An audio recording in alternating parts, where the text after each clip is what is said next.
Isang magandang araw muli sa lahat, sa ating mga kapatid, sa aking mga kapatid sa laman at kapatid sa espiritu at kapatid sa pananampalataya. At sa aking mga kapatid, binabati ko sila kung saan man sila naroon, kung sila man ay makapakinig ng mensaheng ito. Ito po'y para sa lahat. Ay hinihiling ko sa Panginoon na kayo ay ingatan at laging pagpalain ng Diyos. At tandaan po natin lagi na kung tayo man ay nagkamali sa buhay, ay huwag tayong magpakalugmok, bagkus ay bumangon tayo. At ang ibig kong sabihin ng bumangon ay magsisi at piliting talikdan yung tinatawag na kasalanan, sapagkat yan ang nakapaghihiwalay sa atin upang maramdaman natin ang presensya ng Diyos sa buhay natin dahil sa kasalanan. So, at pilitin lagi natin na bumalik sa presensya ng Panginoon. First John 1:9, andyan po yan, at wag lamang po nating abusuhin. So ang ating pag-uusapan lamang po ngayon, so maikling mensahe lamang po ito. At ang pag-uusapan natin ngayon itong pastor's message. Alam nyo po, ang isang pastor na every Sunday nagpapahayag ng katotohanan upang makalaya lamang tayo na makasalanan sa upang tayong mga tao ay makalaya lamang sa pagkagapos na tinatawag na kasalanan, at upang mamulat ang bawat tao na ipamuhay ang kalooban ni Kristo. So, alam nyo po, ang mga pastor, ang mga nagpapahayag ng katotohanan, nagpapahayag ng salita ng Diyos, yan po ay hindi birong trabaho, kundi yan ay pagsunod o pagtalima lamang sa tinatawag na pagkatawag sa kanila bilang lingkod ng Diyos. At hindi po yan madali, sapagkat sa bawat mensahe, alam nyo po, sa bawat mensahe ng pastor, sila po muna ang kinakausap ng Diyos. At yan po ay nagsusunog ng kilay, yan po ay nagpupuyat, sila po ay nag-aaral upang saliksikin ang tunay na mensahe ng Diyos na nais niya iparating sa bawat tao. At pinag-aaralan niya yung salita ng Diyos historically, yung background, sino ang kausap o sino ang audience ng mga panahong yon. At iyon pinag-aaralan po nila. Kumbaga, yung mayroong tinatawag doon na yung nakalimutan ko yung term na yon, na kailangan mong pag-aralan yung salitang yon, kailan at paano. Yung 5 why, ni-apply yun. Why, where, when, which, who is the audience.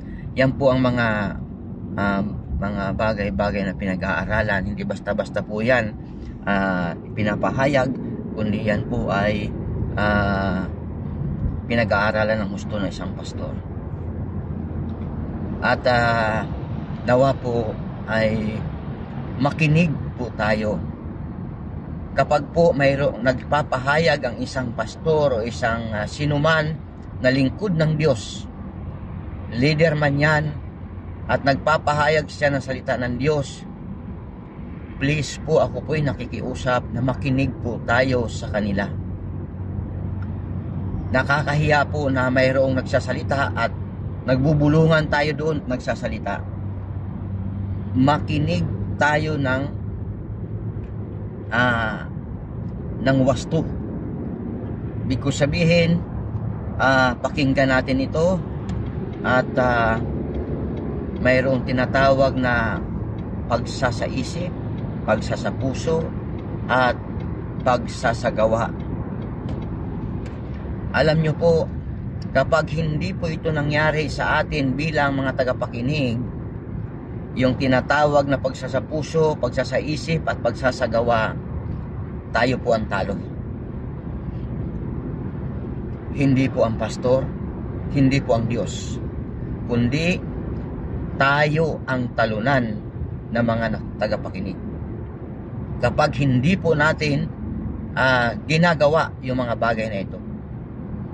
Ulitin ko, kapag po tayo ay nakikinig ng kapahayagan ng katotohanan, tayo mga tagapakinig ay mayroong tinatawag na pagsasapuso, pagsasaisip, at ang pinaka mahalaga sa lahat, yung tinatawag na pagsasagawa nito.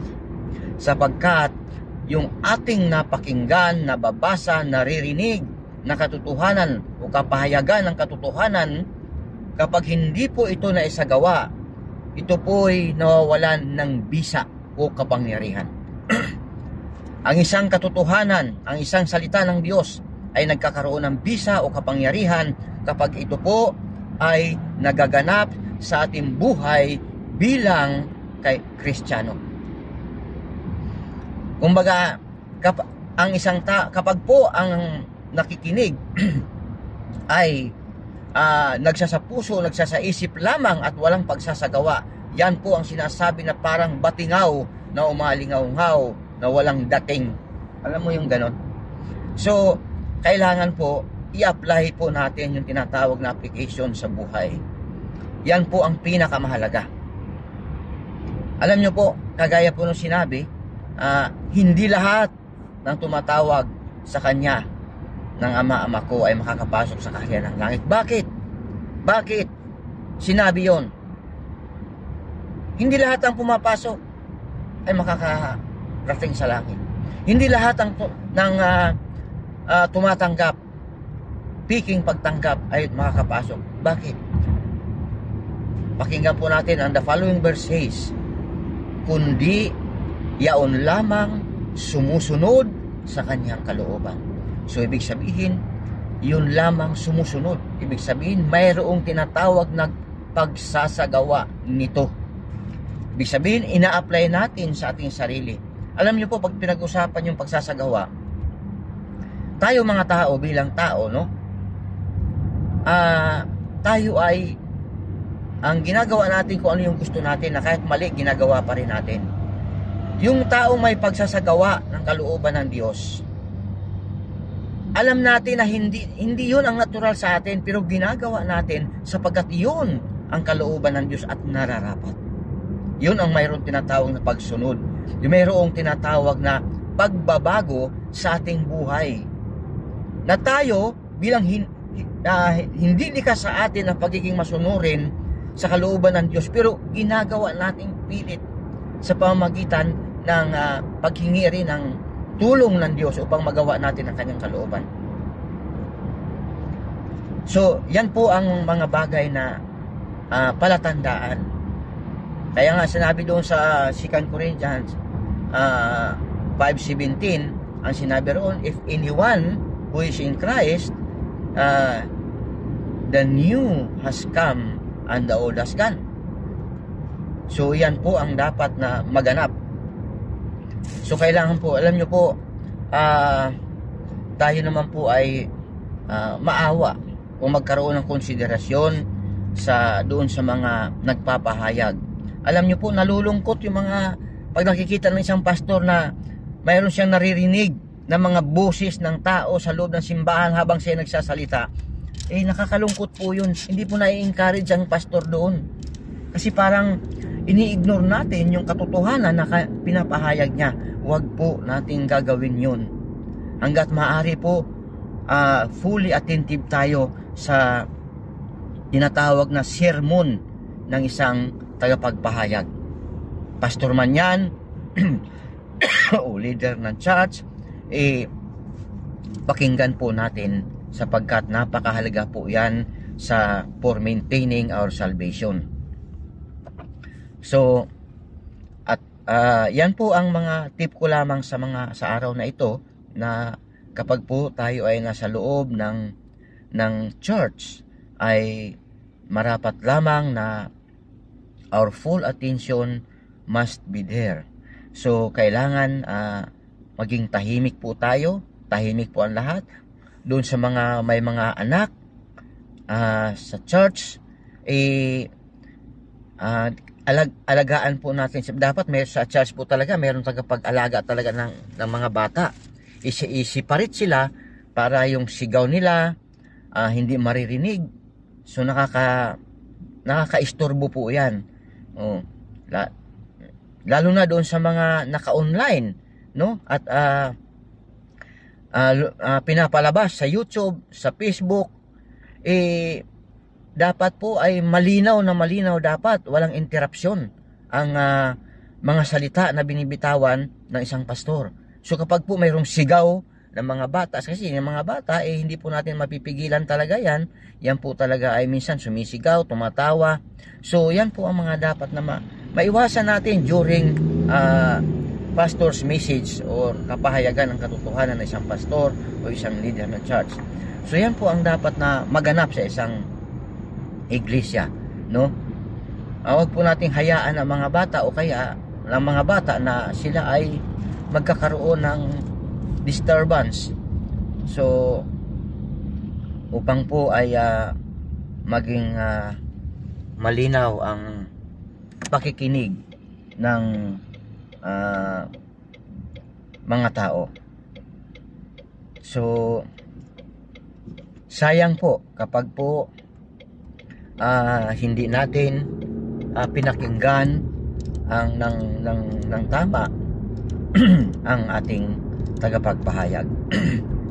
At isa pang tip din, kapag po tayo ay nakabasa o nakarinig ng isang kapahayagan na may katotohanan, punong-puno ito ng katotohanan, kahit hindi natin po sila kilala, as long as po na ang ipinapahayag niya ay katotohanan at naayon sa Biblia, i-share po natin. I-share po natin. Wag po tayong hindi natin i-share dahil hindi natin kilala. No, i-share natin. Kasi po, maaring kung na-touch tayo doon sa sinasabi niya, na sa message niya, so why not ang iba hindi matouch? So, as long as na ito'y naayon sa katotohanan at naayon sa banal na kasulatan, so i-share po natin ito. I-share po natin. At wag po tayo mag-atubiling i-share ito. Sapagkat sa pamamagitan natin pag-share at ibang makabasa, so sila man din ay maaring hipuin ng Diyos. So malay mo, sila din ay makapakinig. So yun po. At minsan kasi ang nangyayari kapag hindi natin kilala at tama naman yung sinasabi niya, yung mga message niya, ay hindi natin sinishare. No, i-share natin. I-share po natin. Huwag po tayong mag-atubiling i-share ito. Siyempre nandiyan po yung tinatawag na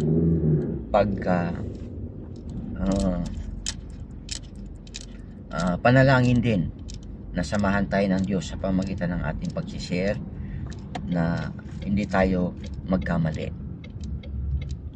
So yun lamang po, isang tip po yun na gusto kong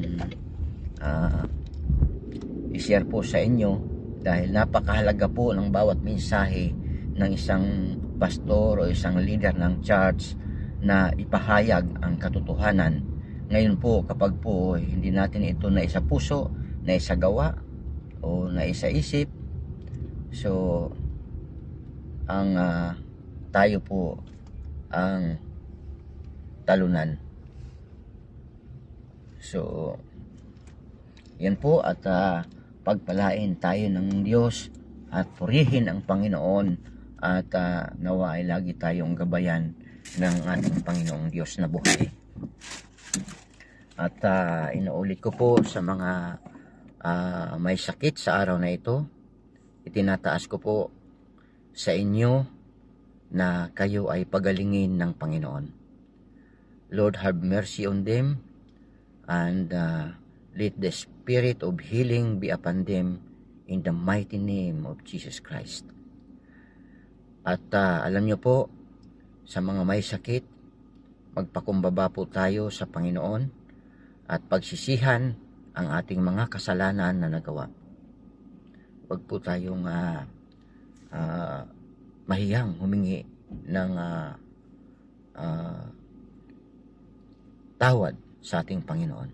Minsan, dumadapo sa atin yung mga sakit na yan sapagkat mayroong mga unconfessed sin or tinatawag na yung hidden sin. So kung mayroon man yan, ihingi po nyo po ng tawad sa Panginoon. At ito, tandaan po natin, kung saan, kung kanino tayo nagkasala, doon tayo lumapit at humingi sa Kanya ng tawad, at upang maipanalangin. Hindi naman tayo nagkasala doon sa isang taong yun, doon tayo nag-confess. No. Ang sinabi ng Biblia, kung kanino tayo nagkasala, doon tayo humingi ng tawad. Kaya nga sabi roon, if you want to offer a gift and remember your brother has something against you, leave your gift and go to your brother and be reconciled to him. Kasi nga po, hindi po